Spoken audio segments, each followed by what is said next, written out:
ധനുഷം എന്ത് തീരുമാനമാണ്, അതൊക്കെ കഴിഞ്ഞ കഥയല്ലേ. Past is past. അവരുടെ എല്ലാവരുടെയും ലവ് ലെറ്ററും കുറേ പെണ്ണുങ്ങളുടെ ഫോട്ടോസും ഞാനാണ് കത്തിച്ചത്. അപ്പോൾ പറഞ്ഞു നീല ചുരിദാർ ഇട്ടത് അവൻ്റെ അല്ല എൻ്റെ ആയിരുന്നു. അതും കത്തിച്ചോ നീ? നീല ചുരിദാർ ഇട്ടോ? ആ ഒരു നീല ചുരിദാർ ഇട്ട ഒരു പെണ്ണിന്റെ ഫോട്ടോ ഞാൻ കഥ. നിങ്ങളുടെ ആയിരുന്നു അപ്പൊ ഇങ്ങേറേട്ടാ ഇങ്ങേറെ ഞാൻ ഇന്നേ വരെ ലൈൻ അടിക്കാനോ നമുക്ക് അങ്ങനെ എനിക്ക് ഇഷ്ടമല്ല. എന്നാലും നിനക്ക് എത്ര ലൈൻ ഉണ്ടായിരുന്നു അത് പറ. ഇന്ന് വൈകിട്ട് ഇതിനൊരു തീരുമാനമാക്കും ഞാൻ. ഇത് ലൈവ് ഒന്ന് അവസാനിപ്പിക്കട്ടെ, അത് കഴിഞ്ഞ് ഇവിടെ ഒരു ഭൂകമ്പം നടക്കും കേട്ടോ. എന്നോട് പറഞ്ഞത് ഒരു ലൈൻ ഉണ്ടായിരുന്നു, ആ കഥ മാത്രം എന്നോട് പറഞ്ഞില്ല. ഇന്ന് സത്യം വിളിച്ചിട്ട് വന്ന് കണ്ടില്ലയോ?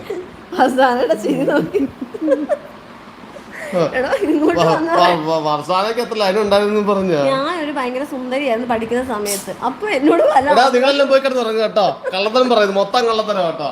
സുന്ദരിയായിരുന്നു. അപ്പൊ നിങ്ങളുടെ കൂടെ വന്നാൽ ഞാൻ ഇത്ര വൃത്തികേടായത് അറിയാം. ഇയാളുടെ കൂടെ വന്നിട്ട് പ്രാരാബ്ധമായിട്ടാണ് ഞാൻ വൃത്തികേടായത്. ചേട്ടൻ പെണ്ണുങ്ങളുടെ മുഖത്ത് നോക്കിയില്ല, ആ സത്യം.